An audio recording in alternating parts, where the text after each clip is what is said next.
I'm the principal of Urban Elementary School. This evening, I received a complaint letter from a parent telling me that one of my school teachers, Mrs. Davis, is a bad teacher. I was upset hearing that. According to the parents, Mrs. Davis does not allow students to recess if one of the students misbehaves in her classroom.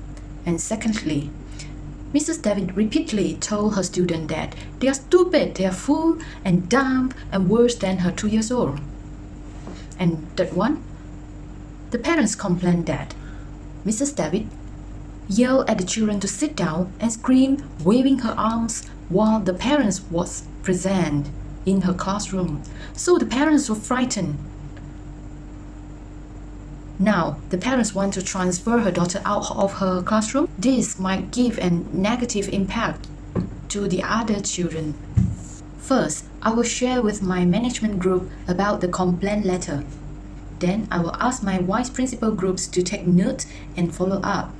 For example, the student affairs vice principal have to call the parents up to tell the parents that we acknowledge the problem and we ensure the problems will put under investigation.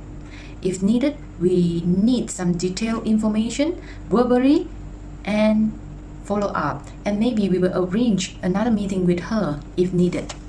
As a principal, I understand that I have to act with integrity, fairly, and ethically. That means I have to respect the right and the dignity. And then I have to keep the issue confidential and do not spread the issue without inspection. I have to engage with the parents and the teachers in honest interaction. So the second day, I have talked to Mrs. Davis personally in my room. I have to inform consent her about this issue.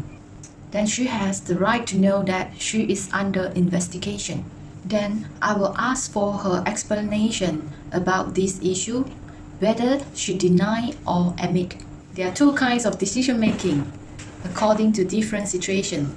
If Mrs. Davis denies that this complaint issue happened in her class, then we have to arrange an appointment to meet with Mrs. Davis and me, as well as the vice principal, to sit down together,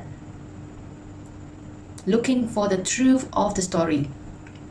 If Mrs. Davis admits that this happened in her class, then I, as a principal, have to use my directive control supervision to stop her. Mrs. Davis should understand that yelling and screaming to the students is not a professionalism for a teacher to control a class. She has to respect the diversity of 8-year-old children and then use some strategy to handle them. It's also my responsibility to share my ideas and opinion about motivation and learning with her so that she can get some idea. After that, I can arrange some courses such as class management or the class control classes or the pedagogy courses for her. Finally, I have to tell her it's not my responsibility to find her fault, but we have to learn from the error. So I hope she can improve herself in this matter. For me, everyone can make any mistake, but we have to learn from the mistake. She is not that bad apple, but from this issue, we may transform the apple to the apple pie. Thank you.